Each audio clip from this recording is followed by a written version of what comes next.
right. Well, thanks for joining us, everyone. You know you're in for a treat when you hear that tune because it's time for another episode of the Rec Poker Podcast. I'm your host, Jim Reed, Bluffsterini in the home game. It's my pleasure to be here every month talking with my friends about poker because I have the best job in the world.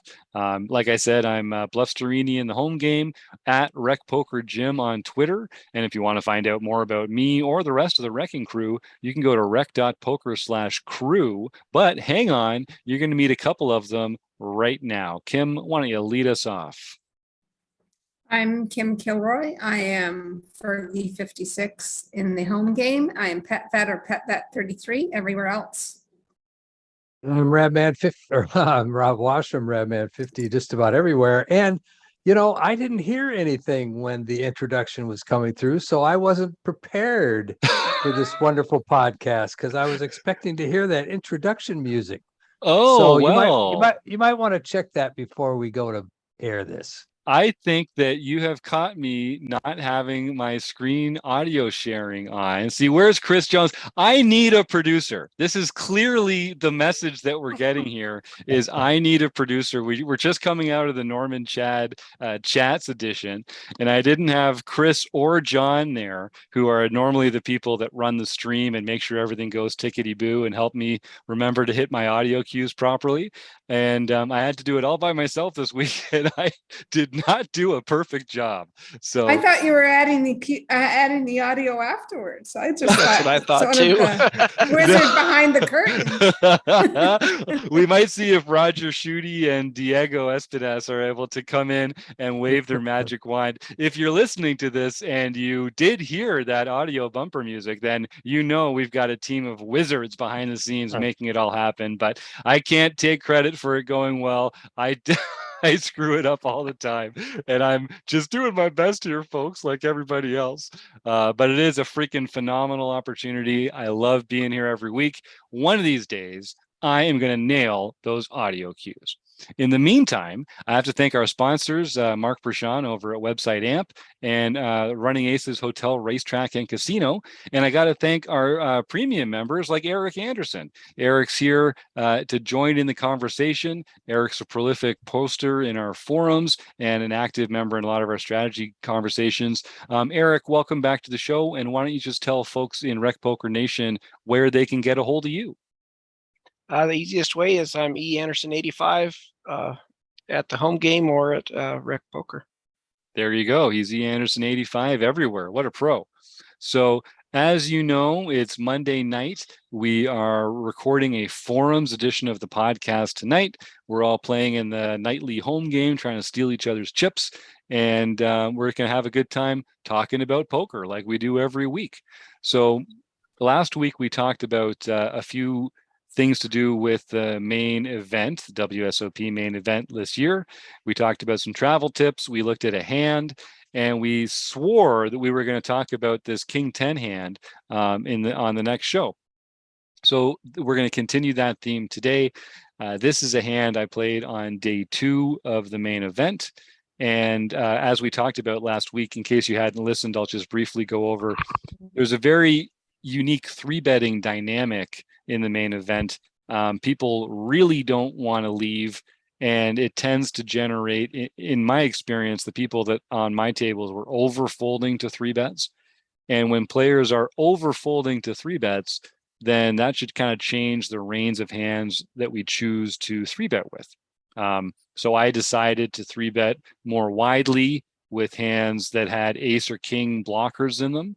And I was getting a lot of folds, so I just kept on doing that. King 10 offsuit is my least favorite hand in all of poker. That's not hyperbole. It's actually my least favorite hand. I never call with it. It's a 3-bet or fold for me. And obviously, it's a good candidate for a 3-bet because it's got a king in it. It blocks your opponent's ability to have pocket kings or ace king, king queen, other strong hands like that. And it's just not a very strong hand. So if you're faced with a 4-bet, it's pretty easy to release it and just let it go. So if you want to listen to the last couple of weeks, you can kind of gain a little more context. But for our regular listeners, we'll just jump into the hand here. So this is a spot where we're on level 6. So the blinds are 400, 800 with an $800 ante or an 800 chip ante. And we're sitting on about 45 big blinds effective. Middle position opens to 2K, which is 2.5 big blinds. And I am on the button looking down at King 10 offsuit. I choose to 3-bet, as we've discussed. I 3-bet to 6,000, and it folds back around to the original opener who calls 4,000, and we go to a flop. So the flop comes queen of diamonds, 9 of diamonds, 4 of clubs. They check. And the first question I have for the group is, should we be c-betting here? And I guess we can just get into it. It's a 2 diamond, queen 9-4 flop. We're in position. And we have king 10 offsuit. And I don't believe we had the king of diamonds. So typically, c-betting generates a lot of folds. That's why it's a standard.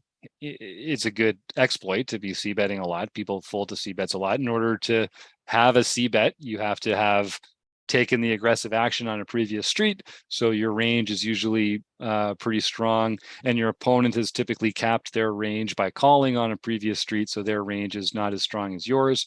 So you generally get some folds.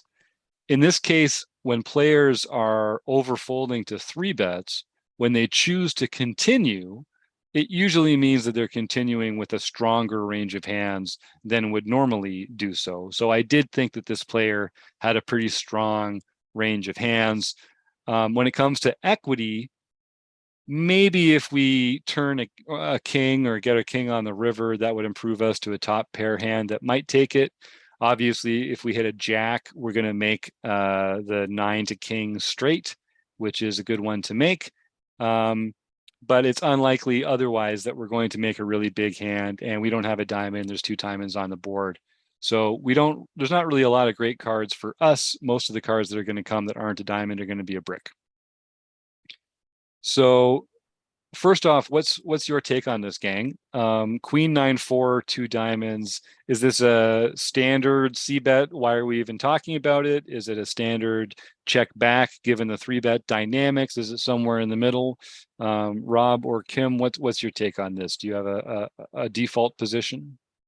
Oh, I like a small c-bet here on this board in position.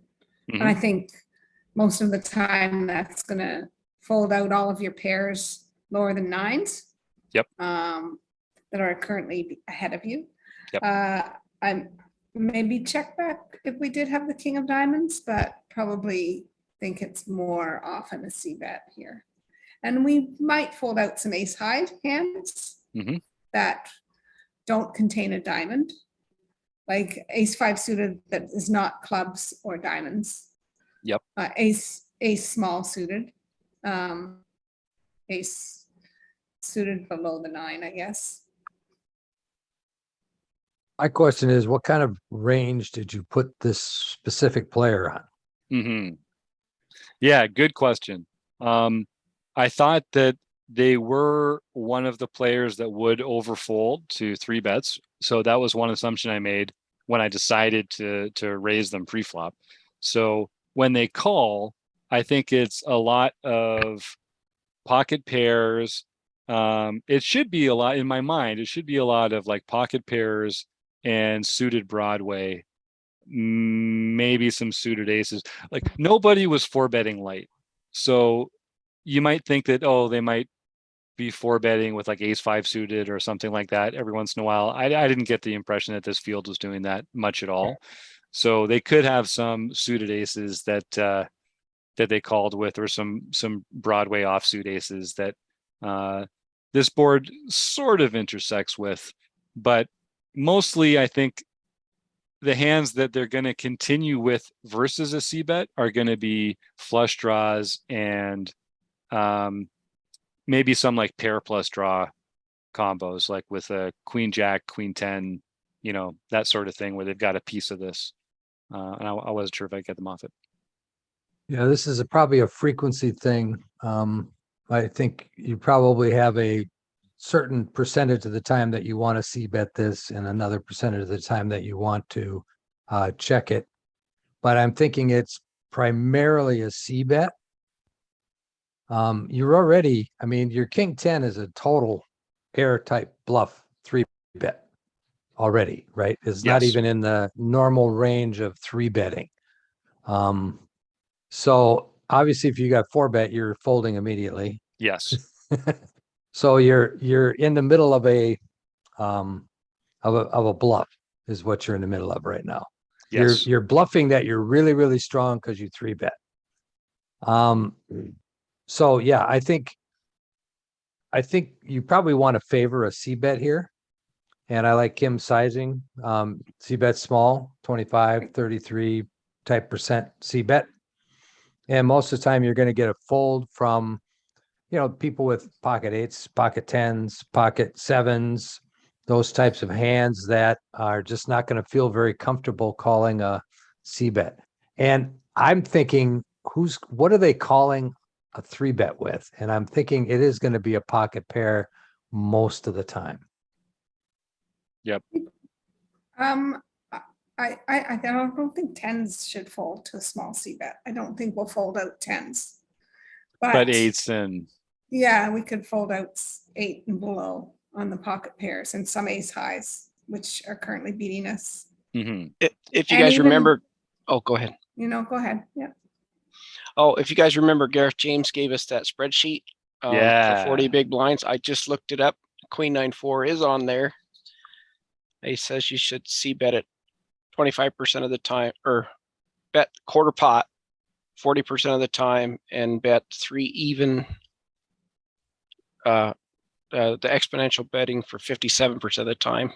And what's our SPR? SPR is what, It's 7? probably about 6, yeah, something like that in a 3-bet pot. So, Yeah. so that would be a 68% pot bet. So it's a 2/3 pot bet that's recommending. Interesting. And Eric's referring to a program we did here with Gareth James. Our premium members can access at any time, going over flop textures. And Gareth has a very systematic and effective way of categorizing different flop textures and going through how you should act according to your range on various boards. Is really illuminating and really helpful. Well, what's the abstraction in that? Is that a 3-bet pot? Oh, No, good that's question. that's Yeah. when you're the open raiser. Yeah, you're the opener and you're getting called from somebody out of position, like I a think big it was blind. cut off So- to big blind. Yeah. Right. So Right. that's a totally different Right. dynamic from the standpoint of the ranges that we're talking about now. Right. Yeah. I The have- ranges will be a lot tighter. Yeah. Yep. Yeah, I ran this one in Odin as a Mm. 3-bet pot, and they like a check just like under like 37-38% of the time, and the rest of the time you're betting small, like Rob said, 25% or 33% pot. Nice. Okay. So And I guess what we're really, because their range is narrowed by calling a 3-bet, it's not like they're going to fold a hand like 10 jack of diamonds, where they're not going to fold the Well- very strong draws anyway. So we're really just targeting the hands like the pocket pairs and the ace high that are beating us already. yes, and also you can become a little exploitative in this sense when you're in live poker, because you already know this opponent, you've been playing with them for a while. If you know this Yes. person is very sticky, you might want to just check back sometimes. Right. And if you know this person folds, if they don't, is hit or miss, then you might want to just see bet small. hmm So you can go a little bit more on your reads. If you have no read, then, I don't think you're making a mistake by checking, and you're not making a mistake by betting small. Excellent. I did consider a C bet. I'm not sure what caused me to check back. I think I don't know if maybe I had been stealing a couple pots recently and I felt like I didn't have the image to be taking it away on this board. So I chose to check back, and we get to the turn. The turn is the ace of hearts. So it's ace of hearts, queen of diamonds, 9 of diamonds, 4 of clubs, and our opponent checks again. And at this point, we're faced with this opportunity to have a delayed C bet or to check back. And this is the crux of the hand. This is the spot that I was really interested in real time. And this spot comes up fairly often, I think. And I was just worth examining. So whether I should or shouldn't C bet in this particular spot, when we've got a hand like King 10 and the board is Ace Queen 9, we've got pretty close to the nut no pair.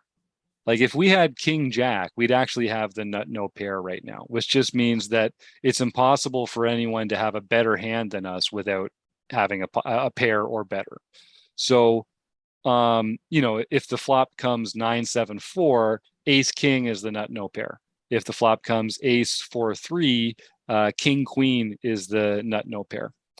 So when you've got the nut no pair, it's kind of a unique position because you're beating all your opponent's unpaired hands. And when the turn comes an ace and you've got a king, suddenly your hand strength has changed a little bit because you have more showdown value relative to the rest of the time you're in that situation. So I was kind of torn between the notion of the ace is a really good card for my range as a 3-better. So I can C bet here and they'll fold a lot of the time. But a lot of the hands that they'll fold, I'm kind of still ahead of with my king high, all their draws that aren't paired. I'm seeing some head shakes in the Zoom. This is why I want to talk about this. So I chose to, well, let's not even get into the results of the hand just yet. So Kim and Rob, in whichever order that you like, you sounds like you're arguing for a C bet here, but what is it about my rationale that is not on? Is it that they just have other hands that they will fold, that it's valuable for us to fold? Or is it that king high just, even though there's an ace on the board, it doesn't change its strength enough as a bluff catcher? Either one of you jump right in. I mean, you've got, for me, this is a 3-bet pot. If it was a single raised pot, then maybe king high has some showdown value. But in this 3-bet pot, what are we possibly beating here? Like, there's very few hands that we're possibly beating. And maybe Jack 10 suited. Well, let's deny the equity to that hand and bet anyway. Right. Because that hand has a heck of a lot of equity. Yep. Right. So we're going to, if we bet here as a delayed C bet, we can fold out all kinds of smaller pairs and hands that have beat us, that have us beat currently. Or like Kim said, have a lot of equity. Yeah. If they continue, if they're allowed to continue. If they're allowed to see the river, they could realize that equity, and a nut no pair hand is not what you want to be getting to a showdown with in a 3-bet pot. This is And also a also- good bluff hand also- because you have a draw to the nuts. Yeah. I mean, you get your jack, you're probably going to win. So And they also can bluff the river if you've Right. just checked twice with a hand that you are currently beating. And Like- you would have a hard time calling that bet on the river. Right. Because as Rob says, they always have it. That's right. And especially when they lead out the river, right, Rob? That's like the prime right. spot where they always have it. Okay, well, I really like that point from the gang here about the difference between a single raise pot and a 3-bet pot, because you're absolutely correct. When people when they get to the flop in a 3-bet pot, they're going to have less of that garbage that is behind a top a king high hand, which is a real strong argument for making the C bet. So let's take this conversation slightly out of this hand here, and let's just pretend that this was a normal spot where I had raised and gotten called, and it plays out exactly the same. In that kind of spot, which I think people will encounter more often, when you have king high or you've got the nut no pair, and the ace comes on the turn, at that point, how do you decide whether to see bet or not, or whether to try and get that king to showdown? Or are we ever trying to get king high to showdown on an ace high board? Is that just not a smart plan? I see a shake from Kim. Yeah, no, I just think this is just always a nut card for our range. And Yeah. we should be betting this card. Yeah. Whether we have it or not. Then we also, if we don't have any bluffs, then we are exploitable. So Mhm. we have to have some bluffs here. And when you have king high, that's a bluff. Yeah, because my thinking was that I had worse hands to bluff with, or maybe hands that have just less showdown value. And Rob, Not Rob's in a saying, three no, bet pot. That's the worst Yeah. hand you could have in that 3-bet pot. might not be the worst hand I can have in a 3-bet pot, Well, but sure. No, I take your point. It's the though. worst Yeah. hand most people would have in a 3-bet Yeah. pot. Yeah, that's a good point. That's a good point. Okay. Well, that's, I mean, yeah, obviously having it be a 3-bet pot really changes the ranges. It changes the dynamic. And so it changes the proportion of the range that you're going to be beating with an unpaired hand. That makes a lot of sense. And when you put it like that, yeah, they're probably not going to be in there with a lot of 7-8, suited and down from there. And most of the suited connectors higher than that already have at least a pair, if not a pair plus draw. So, all right, well, I think that makes a lot of sense. Now, we talked about a small sizing on the flop if we were to choose to see bet on the flop. And even though there's the flush draw out there and it's kind of connected, I see the argument behind that. Given that we did check, what do you guys like for a sizing here at this point? The pot's about 14,000, and it's checked to us again in position. What kind of sizing do you like? I For the like delayed anywhere c-bet. between 40% and 65% pot. Mm-hmm. Mm-hmm. So it's not that little stab. We're actually No. putting, we're, No, we're but giving, we're bigger. putting some real fold equity here.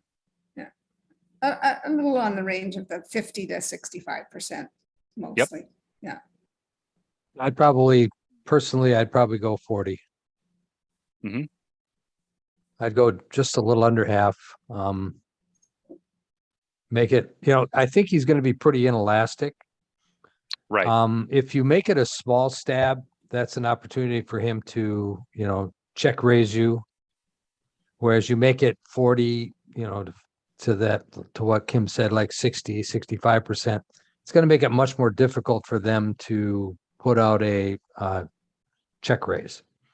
So I think the sizing that you chose was adequate. A little scary, right? Yeah, Because- right. Because he called a 3-bet, he could very easily have a hand like an ace jack. Yep. Ace jack of hearts or something ace of hearts was ace jack of spades or something like that. Yes. And now he's probably going to continue with that ace. But that's, So- then it's easy for us to get away from the hand unless we hit our jack. Mhm. And then, Right. we're golden. Well, it'll be the jack of diamonds and the flush will come in. too at the same Of course. Of course it will. Of course it will. Yeah. Yeah. Yeah, because I was kind of worried at the time, because I check behind, I don't really get to narrow their range on the flop. So I was sort of like, they do have some aces that they called the 3-bet with that maybe they would have folded to a flop on the c-bet. And I'm going to be annoyed if they have that now. But it is such a good card for our range. And I think, so I did end up c-betting, I ended up delayed c-betting the turn 7,500 into 14,000. So just a little over half pot. And they did fold. And I mean, as Kim says earlier, the ace is just such a good card for our range as the 3-better there. I don't think they had a queen because they probably wouldn't have, maybe they would have checked a queen when the ace came, but I think they could even, some players would even end up finding a fold there with the queen, even if they were planning to check raise the flop or something like that. And that's really like, that's a lot of hands then, when that ace comes, if that's scaring them off. But I think they definitely fold the under pairs and the other hands Right. that Kim and Rob were getting at. I don't think, like, it's unlikely they have a queen, because if they have a queen, it's probably ace, queen, king, queen. We were Given blocking the king, action. queen with our Yeah. hand. Or queen jack suited. You Yeah. know, possibly, but a lot of people will even fold that in the main event, in the 3-bet Yeah. pot. Yeah. And when they're out of position, a lot of Mhm. people will call, more likely to call it when they have position. So if Mhm. he had 3-bet from the big blind, but let's play devil's advocate here and pretend they called your bet on the Mm. turn. Mhm. And let's pretend the jack of diamonds does come on the river and they check again. Right. Most of us rec poker recs would just check back with our straight, but I think that's a big mistake. Yeah, I think that's Oh, a yeah. good spot for a bet fold. That's a spot where you Like can, just a small bet. No, we have to target an ace here. They called Yeah. our bet, we're targeting an ace. We yep. have to bet small enough to get an ace to call. And then we just have to be comfortable folding when they shove, if they check raise. Right. If they're the kind of player that we think is only ever going to be doing that with a flush. And a flush would be consistent with that action, and so would the ace Would pair a hands. which- flush be consistent though, when they call your turn bet and they can again check the river? I don't I think they probably, I personally would probably bet out on the river if I Right. all of a sudden flushed on the, Right. on the river. Because I Right. wouldn't be confident that you're going to be putting out a bet. Right. So I would lose any opportunity to put any more money into the pot. So I might put out a bet just to get you to call. So you With always your have it on the river. Broadway. when you- Yeah. That's right. Yeah, They we already do. knew I that. don't always.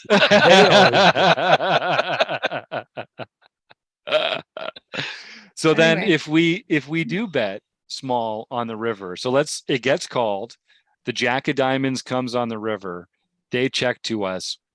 If we do bet small, according to that logic, then if Not they too small. I'm not talking about too small. Like I'm Oh, talking no, about no. 40%. sure, Like something that's looks like a value bet, but okay, I'm gonna call with my ace or my ace. Yeah.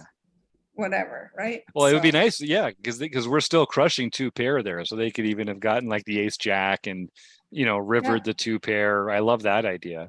Are we, if they do choose to check raise this river, then are we calling? Are we folding? Because if if we think this player leads a lot of their flushes on the river and they don't check because they're worried about losing value, they can't have many flushes left in their check raising range. Or are they just only ever doing it with flushes anyway? So we just have to fold no matter what. I think you have to call when you're only this deep with all that money in the pot, Right. right?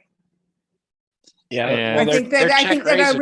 a good player can do this with a king of diamonds in his hand. Uh-huh. What's the Right. SPR at? I mean, we were at 29,000 in the pot. They could have Right. king queen with the king of diamonds in their hand, Yeah, some players right? will do that, and especially if you make the river bet too small, then some players will see that as weakness and choose to check raise with a bluff like that, a nut blocker. Yeah, that makes sense. Although I think the reason I'd chosen this player to 3-bet light against was because I don't think I thought they were the kind of player that would check raise me with the nut blocker on the river. So I would, yeah, I don't know. It's so villain dependent, isn't it? It is. That's where Kim, it live sounds reads like- come in. Yeah. So it sounds like you'd be comfortable getting it in there on that action. Rob, I know you tend to believe players on the river a little more. And but as you say, Rob, if you think they're leading out those flushes, what do you That's what the do they thing. have in their check raising range there? Well, yeah, that's the thing. If they're leading out their flushes, they don't have a flush if they're check raising. Right. I think if they had led into you I would be more prone to potentially fold. I see. Because they're only ever doing it with a With the flush, flush. at that point. That's a good It's- point. Yeah, I would interpret it that way. Now that might be a little nitty, but even though I have the Broadway now, I have no diamonds in my hand. Right. And that flush came in and if he called on the turn, that size bet, then he has something. And that is one of the things I like about the sizing up a little bit on the turn is when they do continue, it does inform you a bit about the strength of their range. You can fold more comfortably when players have proceeded through a large bet sizing of yours, just because they're not doing that as light. So they just have more value in their range when it comes time to lead that. All right. Well, I'm glad that we talked about this. I think this notion of sort of getting king high to showdown on ace high boards, or let me ask the panel one more question before we get Hang out of on, here. before we get into that, when we were talking about our scenario of betting, I think Yes. that the rivers and all in, I just ran it because of the size of the pot. I think our half pot bets and all in anyway. So. Okay. Yeah, so There you go. that's why I was Don't worry asking the about it. SPR. I thought we were Yeah. pretty close to 2-1 already. Yeah. So, Yeah. yeah. Yeah. So I think it's a moot point of getting raised. We don't have to worry about getting raised. We can Yeah. Good just- point. Right. If they lead We out, we wouldn't, yeah. call. And if they check, we can just go all in. I think the reason I brought this hand is, oh, sorry. Yeah. Eric, please. Oh, it's just another reason why you bet a little bigger on the turn, because it threatens the all in on the river. Yeah.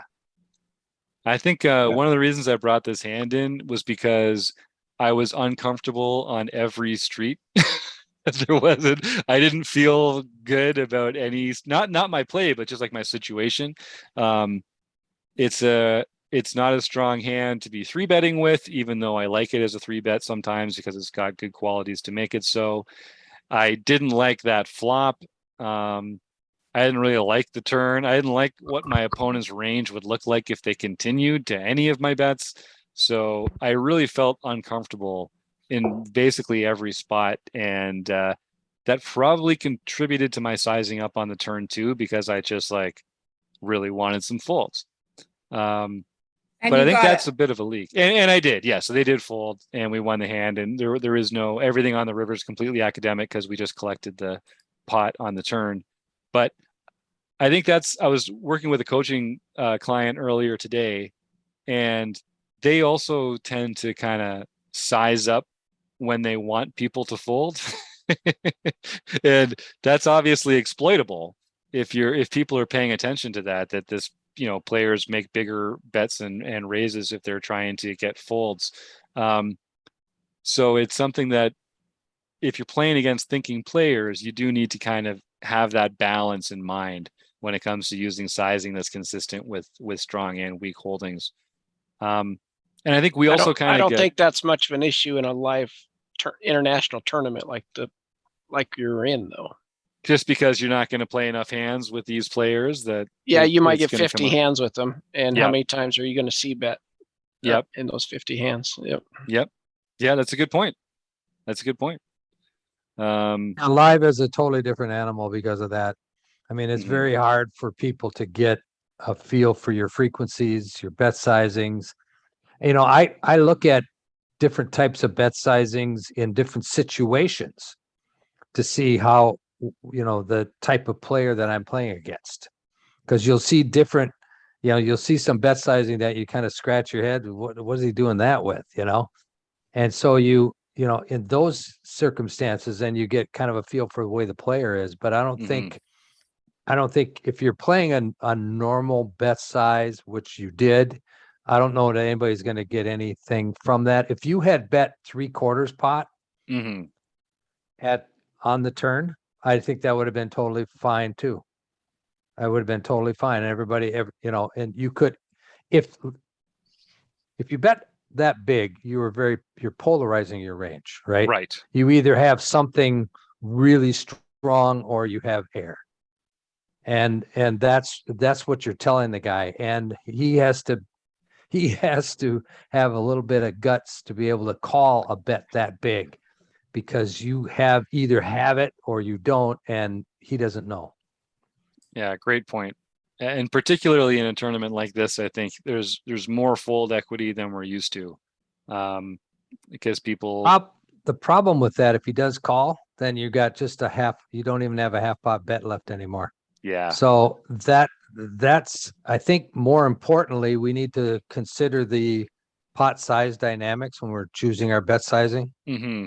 I think Eric is one that professes that quite a bit, as far as, making sure that you have that right amount of chips at the end. Yeah, it's like playing chess. You have to think 2 or 3 moves ahead. Hmm. Yep. That's And really that's one of the reasons your sizing was good, because it looks like you're setting up for the river shove as Yeah. well. Yep. And that is something I try and do. And I tell my coaching clients this all the time.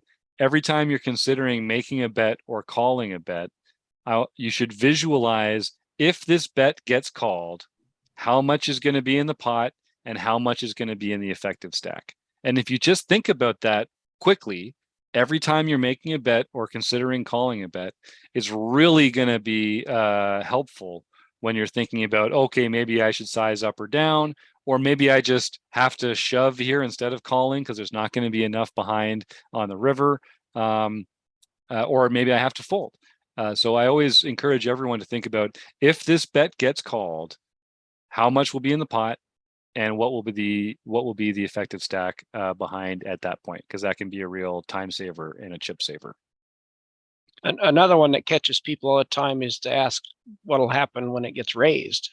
Some people just throw out that C bet and say, "Oh boy, I just got check raised. What do I do now?" Yeah, now what do I do? Yeah. Right. Yeah, well, you said it, Eric. It's like playing chess. Think a few moves ahead.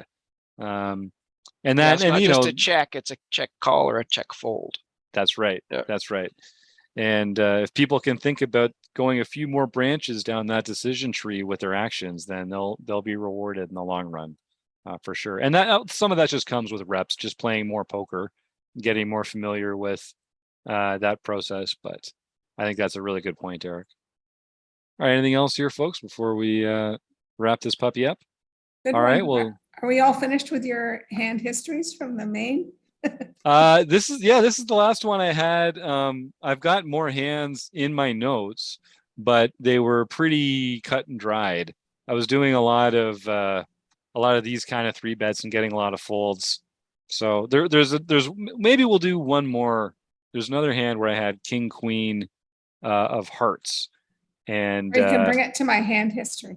that's a good one. Here, I'll make a little note to put that one in Kim's Pet Vets hand history group, and we can talk about it on the 4th Thursday of the month at 7:30 Eastern. I think that's right. All right. Well, thanks, Kim and Eric and Rob, and of course Mark Prashant at Website Amp and the Running Aces Hotel, Racetrack and Casino, and everyone who posts in the forums, and you, the listeners. Appreciate it so much. See you soon.